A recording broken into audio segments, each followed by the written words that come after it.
நவராத்திரி சிறப்பு பற்றியும் இதை அனுஷ்டிக்க வேண்டிய முறை கிடைக்கக்கூடிய பலன்கள் பற்றியும் தேவி மகாத்மியத்தில் விரிவாக கூறப்பட்டுள்ளது. முன்னொரு காலத்தில் சும்பன் நிசும்பன் என இரு அசுரர்கள் இருந்தார்கள். அவர்கள் தெய்வங்களிடம் வரம் பல பெற்று தங்களை அழிக்க யாருமில்லை என்ற தலைக்கணம் பிடித்து திரிந்தார்கள்.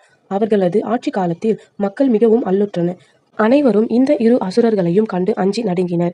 இனியும் இப்படியே போனால் மக்கள் தாங்க மாட்டார்கள் என்று எண்ணிய தேவர்கள் மகாவிஷ்ணுவிடம் சிவனிடமும் முறையிட்டனர். அவர்கள் பிரம்மனையும் சேர்த்துக்கொண்டு என்ன செய்வது என ஆலோசித்தனர்.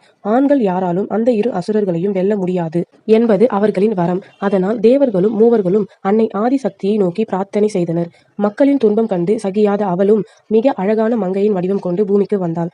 அவளுடைய அழகுக்கு யாரும் நிகர் இல்லை என விளங்கினாள். பிரம்மா விஷ்ணு சிவன் என மூவரும் தங்களுடைய சக்திகளை எல்லாவற்றையும் ஒன்று திரட்டி அன்னைக்கு அளித்துவிட்டு சிலை என ஆனார்கள். அதேபோல் இந்திரனும் திக்கு பாலர்களும் தங்களுடைய ஆயுதங்களை எல்லாம் அளித்துவிட்டு சிலையாக நின்றார்கள். அப்படி அவர்கள் நின்றதால்தான்